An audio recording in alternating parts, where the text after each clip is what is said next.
Hey, what's up, everybody?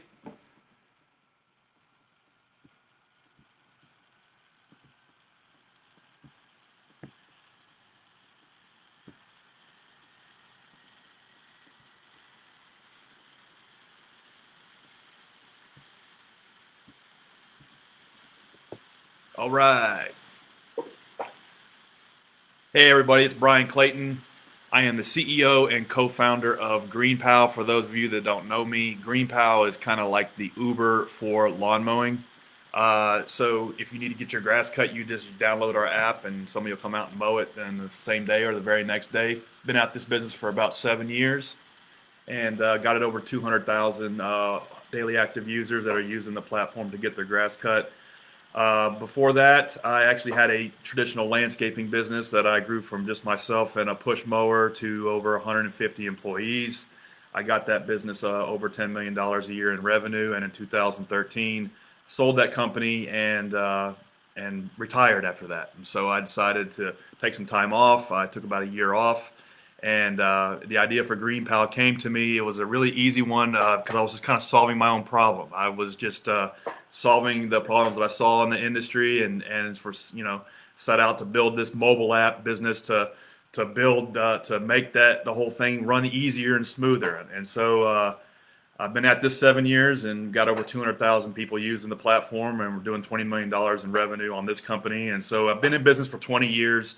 I've kind of seen a lot of stuff in terms of building traditional businesses, tech businesses, how to hire your first employee, how to get your first 100,000 in revenue, how to get your first million in revenue, how to get to 8 figures in revenue. I've kind of done all that. I've done it all the hard way. I've done it all from scratch and kind of taught myself as I've gone along. And so I can help with anything related to traditional blue collar businesses to all the way to tech based companies. And so anybody that's that needs help with that kind of stuff, you can reach out to me through Sean on that kind of stuff. So let's get into the questions. Take a look here. First question is from Michael Forrest, and Michael says, "How do I know if I'm advertising in the right place, and whether or not if I'm getting a good return on my marketing investment?" Just to get some context in the background, I am a garage door installation service company, and I am currently advertising through Angie's List, Facebook ads, Google ads. I currently have a media ad company handling the Facebook and Google ads. Angie List provides leads. Okay, so there's a saying that says, "I'm wasting half of my ad budget. I wished I knew what half I was wasting." And so that's kind of like an old school joke about marketing that necessarily isn't true today. You don't have to run your business that way. You can close the loop on I'm spending money here and I'm getting business here. And so the way to do that is to really kind of just focus on one channel at a time. You mentioned that you're doing Facebook ads, Google ads, Angie's List, and you don't know if any of it's working. So what I would do is I would turn them all off and I would just focus on one. Whatever your ad budget is, if if you have a garage door company and you're doing, I don't know, let's say $500,000 a year in revenue, and you have a monthly budget, I mean, you really should be spending at least $1,000 a month, maybe up to $10,000 a month in advertising if you want to really keep that phone ringing. It depends on how fast you want to grow and how much business you can handle. But I would focus on just one channel at a time, so then I can really understand if that channel is working. And so when I say channel, like Angie's List is a channel, Facebook is a channel, Google Ads is a channel, and really just try to isolate it down and then layer these other channels on as you go. So let's just say of the ones you've mentioned, if you have a garage door service, Google ads, just from my experience, are probably going to be your best bet because somebody is searching for that. Like you go out into your garage in the morning and the damn door has fallen down and you need somebody to come out and fix it. You're going to type in on Google, okay, I need a garage door service repairman near me. That's probably going to be your best place to start, because you're matching a need with intent. And so you're probably going to see your best bang for your buck on Google Ads. That said, you can close the loop on how this stuff works in terms of, I know that I spent $1,000 on Google Ads this month, and I know that 87 people called me off of that. And I know of those 87, I actually did work for 23 of them. And here are the dollar amounts I spent with every one of those 23 people. So I therefore know that the $1,000 I spent in Google Ads generated me $10,000 in business. Like, that's the progression you need to get through. You need to understand the for every dollar you spend in the channel, for how much business is driving towards you. And the way you do that is by looking at it like a funnel, and really visualizing that funnel with, okay, I'm spending this amount of money, I'm getting this amount of impressions, I'm getting this amount of phone calls, I'm closing this amount of those phone calls, and I am getting this amount of revenue. And so my experience is doing this all purely digitally. So when I'm marketing GreenPow, we spend hundreds of thousands of dollars in Facebook ads and Google ads. And we know down to the penny how many people click on the ad and how many people come to our website and how many of those people sign up to become customers and how much money they spend. And so this stuff that it can't be tracked all the way through. Now if you're a garage door sales or garage door repair company, it's probably the case that most of your business is done via the telephone. People probably just calling you.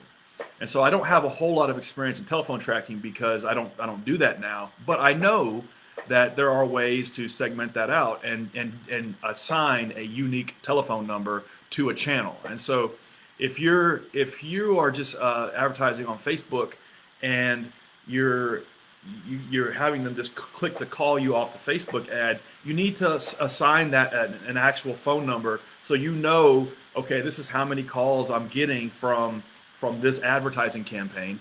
And then whoever is answering the phone, whether it's you in the truck or you have an assistant or a secretary, you need to ask. You need to ask, okay, so how'd you hear about us? Or you need to know, okay, this number's coming from, or this call is coming from this unique phone number, so I know that I know that to attribute this call to them. And the more you go through this, the better you'll get at it, and you'll understand, okay, during this month I spent $1,000 on Google Ads. I got 100 phone calls and I closed 50 of those deals. You have to track this stuff. And so that's why when I started going through this with you, I mentioned, let's just isolate it down to one channel. And then we know that channel works. And then as you isolate it to one channel, you can spend more on that one channel and don't even worry about Angie's List ads. Don't even worry about Facebook ads. Just spend all your money in the one channel until you get what's called, it's saturated. You reach saturation and you start seeing a drop off and understanding, okay, well, I've raised it to $3,000 and I'm still topping out on 87 customers from that channel. And then over time, over like 6 months to a year, that you've saturated that channel, and then now it's time to start looking at another channel because you're making so much money and you want to reinvest it. And so then you start looking at Facebook ads or even Angie's List or Thumbtack or Home Advisor. There's a bunch of ways you can market your business, but start with one and nail that channel and then scale it. That would be my advice. Next question.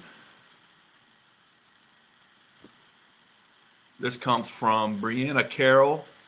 The question is, what is the best way to start collecting email addresses and a mailing list? How soon before grand opening should I start collecting this info? How soon before opening should I start offering pre-sale items? Okay, and let's get some business context here. I am opening a play center for kids. They offer other services such as adult fitness and yoga classes, kids classes, swim lessons, healthy cafe, parties, salon, spa. I'm assuming about a month or two before I'll start offering pre-sales for birthday parties, etc. I'd like some suggestions on if that's good timing. There's also many options to get email and mailing lists, and would like some advice on what other mentors think is the best way. I will be passing out flyers, businesses, schools, and such, plus hosting pop-up events, planning to send flyers to residents, buying mailing lists. for new moms and parents. Not sure if this is the best plan of attack. All right. Okay, so we're opening a play center for kids that offers adult fitness and yoga classes. And you want to run an email campaign to get the word out. What's the best way to start collecting email addresses? Well, assuming that this is even a good idea to start emailing people about your opening, I think it is. Except for it's not going to be the thing that determines your success. I think like an email campaign is more for like nurturing, like let's say you have this business up and going, and you have 100 customers or 1,000 customers who have tried it in a year, and you want to nurture them, and you want to let them know about new things or discounts or programs. Email is a great channel for that. Email is not a good channel to like get over the cold start and get people in the door day one. So, with that being said, one way you can go about this is to run a Facebook campaign announcing your opening of your location, and in that you can have an email collection form. So you would want to have an offer. You would say, okay, hey, grand opening of Wow Moms in your neighborhood. To get on our early email list so you can get a month free, and click here, and then you would run that Facebook campaign, and they would sign up on the campaign form, and then you can collect that email to market to them. So that's one way to do it, and ideally, like, you certainly want to target that down to your demographic of, okay, this is what my ideal prospect is going to look like. This is who I think would get benefit from this. You mentioned yoga, adult fitness, kids classes, swim lessons. Also, just it sounds like a lot. There's a lot of personas there. I would probably might try to like dial that in to one or two to try to get a demographic for who would get value out of this facility. And then like try to dream them up, understand, okay, this is who they are, this is what they look like, this is where they live, this is their demographic. And then in your Facebook campaign, you can really dial that in. You can really target that audience based on those attributes. It would probably behoove you to hire a professional to help you with this. And this also goes back to the previous question. You can use Upwork.com as a way to hire freelancers that can help you set up these campaigns, because it can take you 6 months to learn the Facebook platform and how in the dashboard how it works. It can be kind of daunting. It can be kind of what's the word I want to use? It can be scary almost, because you're looking at this big platform. I mean, I've got 4 of them pulled up right now, and there's just a lot of settings, a lot of different things, and you can waste a lot of your money. It would behoove you to hire a professional to help you with this. And on Upwork, I mean, you can hire somebody for about $50 an hour, and this is all they do every day, and it can probably even save you money in terms of getting it set up properly. So that would be one recommendation I would make. But in terms of collecting an email list of 1,000 people in the zip codes that would be good fits for this facility, I would use Facebook for that. I would tie it to an offer specifically for them. I would give them early access, and I would also try to juice up that offer as much as I could without costing myself a bunch of money. Maybe it's free yoga classes if you do yoga as what you're something that you can do that won't cost you any money to get the first 100 or 1,000 people signed up. And then and whatever that email is, I would also use Upwork to hire a really good designer to make sure that thing really looks good. Don't try to do this stuff yourself. Don't try to design it yourself. Spend $50, $100 on a good email designer to have a really good design. So when somebody opens it, like, you can immediately tell in a second if something is quality or not. You can immediately tell if something is just hacked together, or if it's really, really, really well put together. And so spend the time and have somebody design that professionally when you do this campaign. And then, you'll want to measure the results. You'll really want to understand, okay, I have installed tracking on how many people clicked on this email and how many people came to my website and how many people filled out the form on my website to get the offer that I am giving them, and really understand the conversion all the way through. Like, okay, we got 1,000 email addresses. You're only going to get like 20% open rate. They're even going to open it, and so only 200 people are going to open it, and then like maybe 10 or 20 of those will actually like click, and then of those 10 or 20, did I get 3 people? And so that's the reality. Don't think you're going to get 1,000 email addresses and just blow the doors open. Like, it's going to take a lot of traffic and a lot of email addresses to get any sort of like material traction. So that's why I mentioned, when we started this conversation, email is not necessarily the best channel to get started. It's a good nurturing channel to nurture customers you already have. For your type of business, I would do Facebook ads to help get the word out. I would not do Google ads, and then I would also experiment with maybe even try to figure out where these type of people hang out at. Instagram ads probably would be a good fit. And again, just like in the previous conversation, you'll want to measure and track the hell out of all that to know if you're getting any bang for your buck. Okay, next question.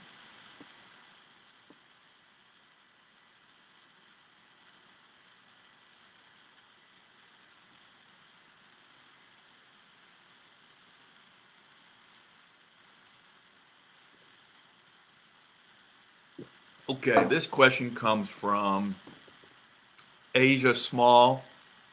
How many email licenses should I purchase when setting up a company email? It's just me, so I'm going to set up Asia at thepurposeofprep.com. Should I do my first name or something else? But should I also get support at thepurposeofprep.com? Because I plan on getting a VA person early next year. Business description is the purpose of Prep LLC helps hardworking middle school and high school students overcome challenges and excel by providing tutoring and college prep services. We help students study smarter, pass classes, increase test scores, get organized, and get into college of their dreams. Okay. So I wouldn't obsess over this. How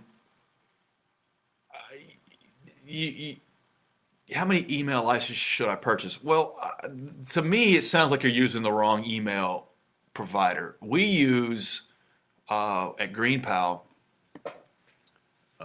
We use Google. We use Google for this. You should be able to set up Gmail to tie to your domain and be able to get as many as you want. I think they give you 12 for free. So you could have Asia at thepurposeofprep.com, support at thepurposeofprep.com. You can get a VA and put them on there and just scale it up as you get more. I wouldn't be paying for these on the front end. So I'm assuming you're having to pay for these because you're having to buy these licenses. You need to tie Gmail to your hosting package and just run this through Gmail. That problem's been solved, and I wouldn't waste any money or time on buying multiple email addresses. Because you need to save every dime you can, and Gmail offers this for free. And if you don't know how to do that, you can Google set up Gmail for my website, and you can learn how to do that. And again, if you don't know how to do any of that, you can get on Upwork.com and hire somebody to help you with it. So I wouldn't waste any money on buying licenses. Gmail gives you 12 for free. Next question, and also they will be the support at thepurposeofprep.com. It will not be at gmail.com. This question comes from Eric Blandino. Should I be concerned if job applicants don't send a resume like I ask? Business description and background of question. We trap and seal out rats from homes with various techniques. We have plenty of businesses but no boots on the ground to help grow. We have plenty of business, but no boots on the ground to help grow. because of the nature of our business, our technicians might not be the most savvy with building resumes. I'm wondering if we should worry about them having a resume or just let them submit a job application. What are things I can do to determine that I'm getting the right type of applicants and I am putting the right type of person through our process? Thanks so much. Great question. So I've dealt with this. My previous company was a landscaping business. We had 150 employees. I grew from just myself and a push mower to 150 employees. So I've dealt with this. So when you're in the type of business where you have laborers, these aren't necessarily, these are blue collar workers. These aren't white collar workers. And so should they have a resume? Should they have a LinkedIn? Should they have all that stuff? In short, no. Don't worry about somebody that's going to be trapping rats to give you a polished resume. You really just need to worry about a job application, and then you need to focus your time on the interview process that you're going to go through. Like, you want to look for ways for them to demonstrate that they're a hard worker, that they're a reliable person, that they will do what they say they're going to do, that they take some kind of pride in their work. And there's ways you can suss that out through a conversation, through an interview process. I wouldn't worry about people trying to give you a resume for this type of work, because you might be losing out on really hardworking people. You know, your ideal person for your business is somebody who's working at McDonald's and is making, $10 an hour, what they can come work for you and make 15, but at least they have some sort of track record that they have held down a job for quite a number of months or years, and that you're looking for that in the conversation that you're having with them. That type of laborer is not going to have a resume, so I wouldn't worry about that too much.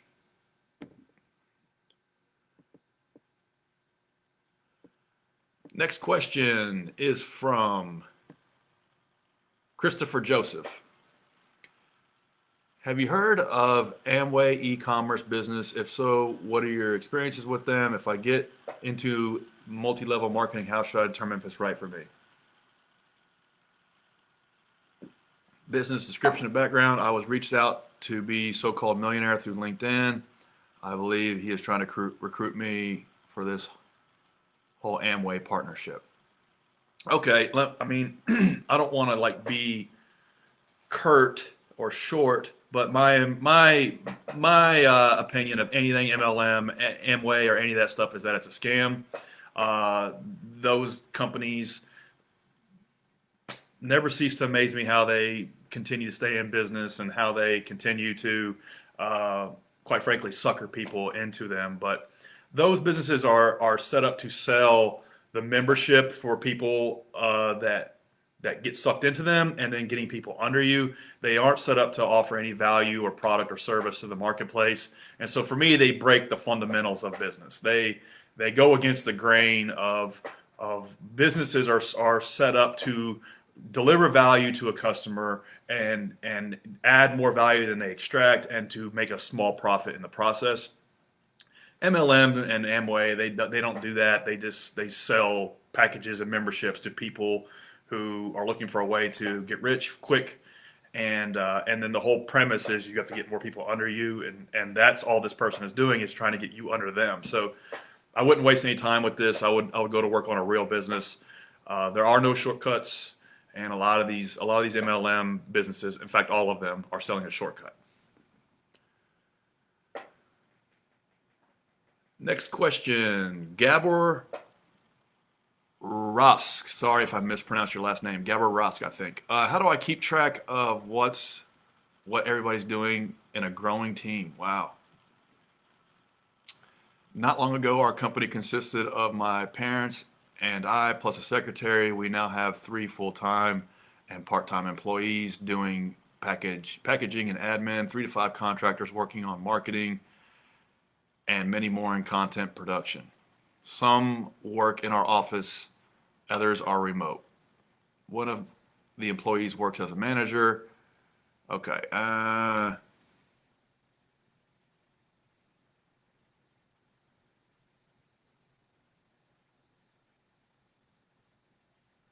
when I finally sit down to do my job, I'm worried that I've got all these guys on payroll and I'm not sure whether they're getting work done.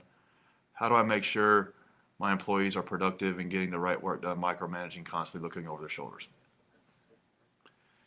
I can't really figure out what it is you do or what you sell, so it's hard for me to give you a really good answer. But fundamentally, you need to look for ways to align incentives for the people that work for you, and let them and set them up to where if they win, you win. And so the better you can tie pay to this. So let's say 3 to 5 contractors working on marketing and many more in content production.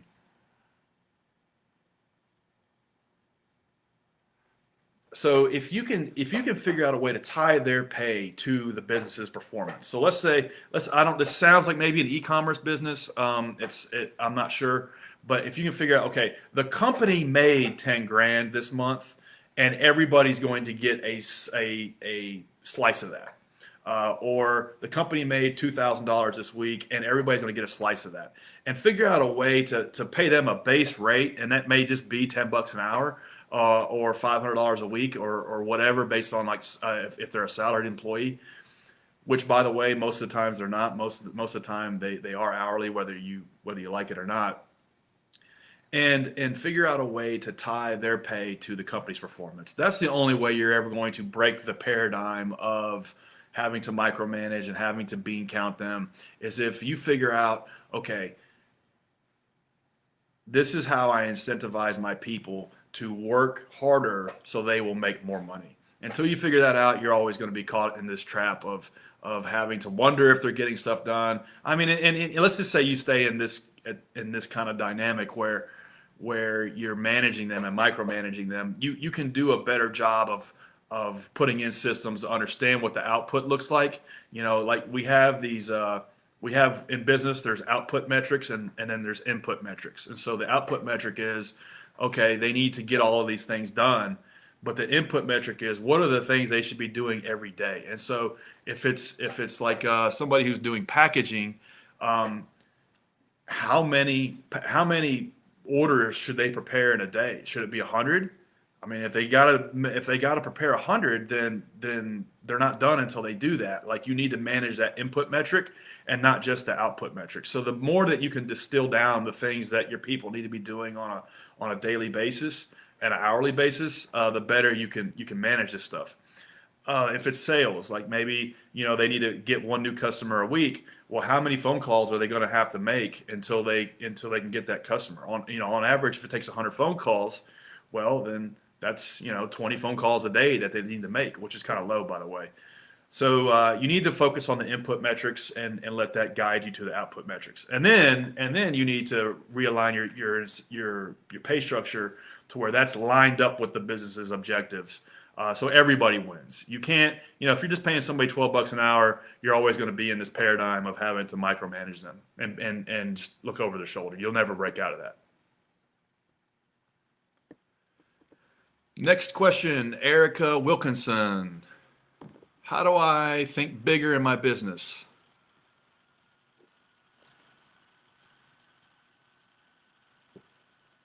My company does very well as it stands, but I'm trying to change my perspective a bit.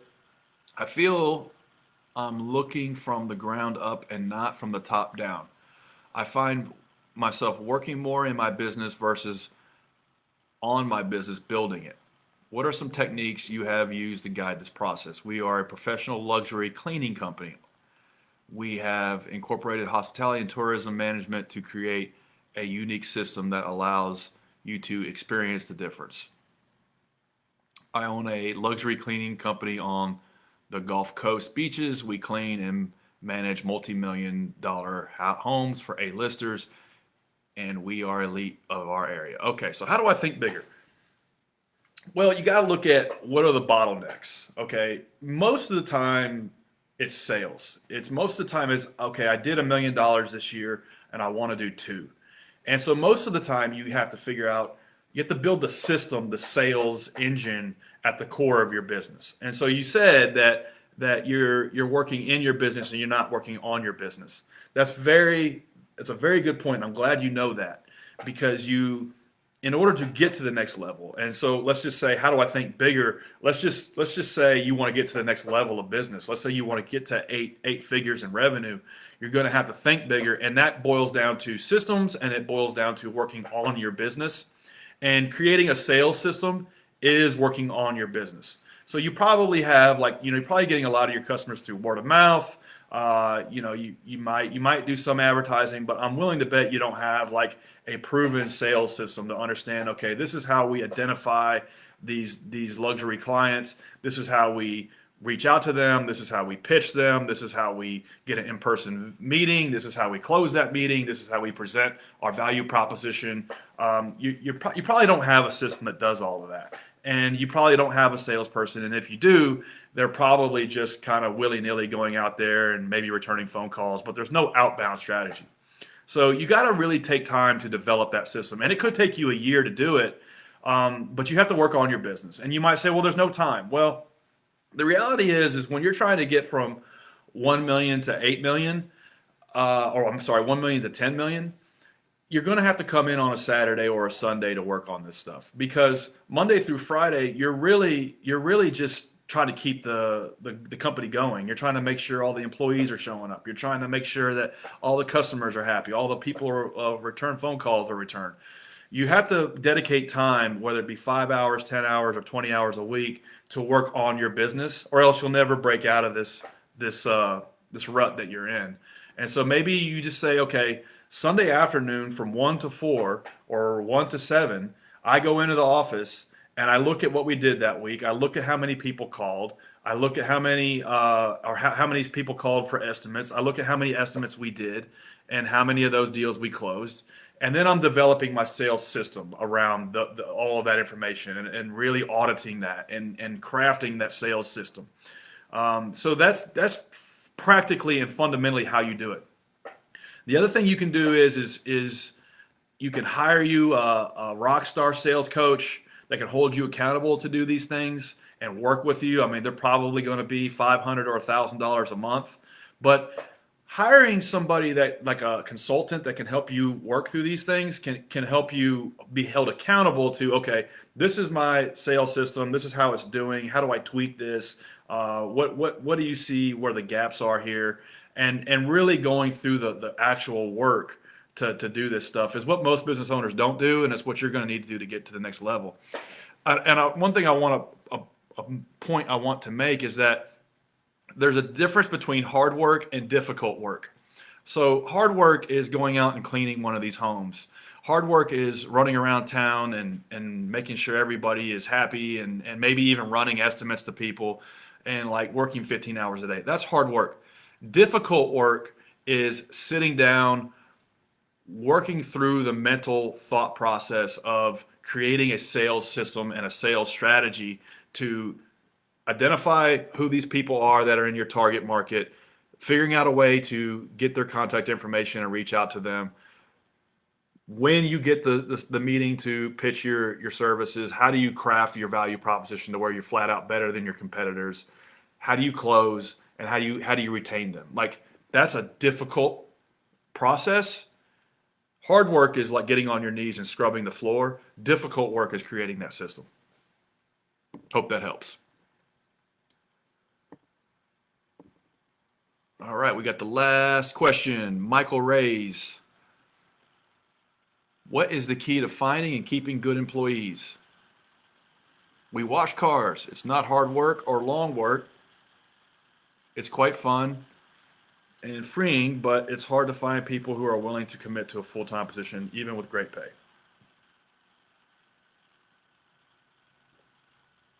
Okay, so again, that's another similar question to one we had earlier about manual laborers and how do you find and keep people.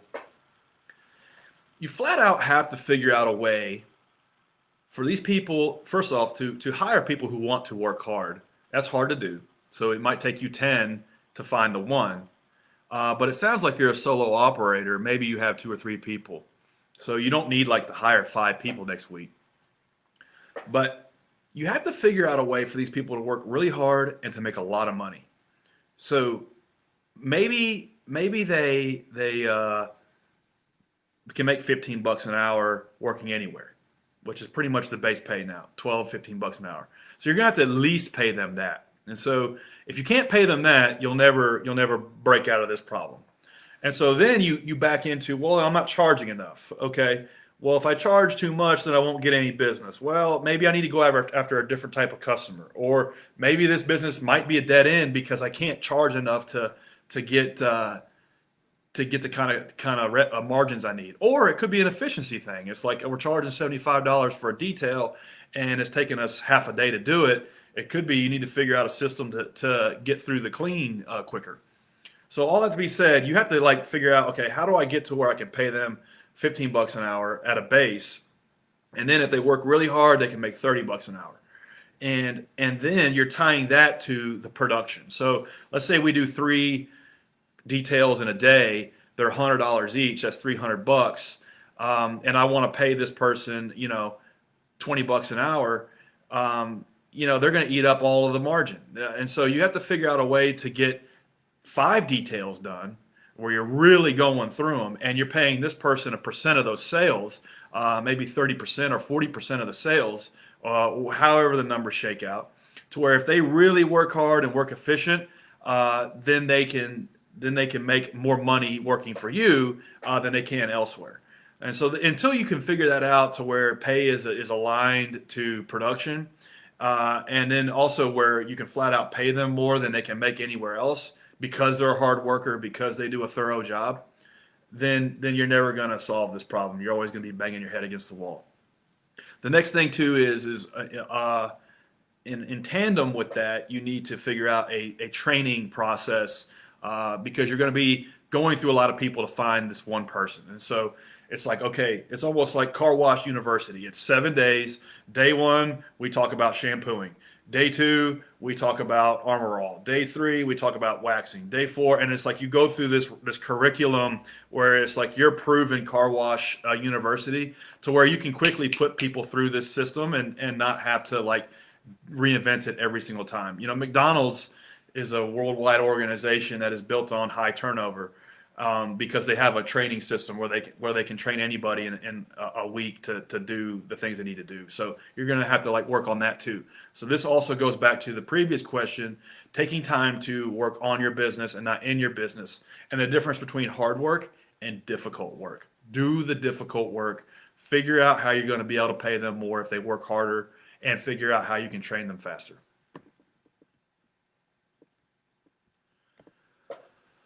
All right, everybody, that's all the questions. Anybody that was interested in any of this stuff, thinks that maybe I can help them with something else, feel free to reach out to me through Sean.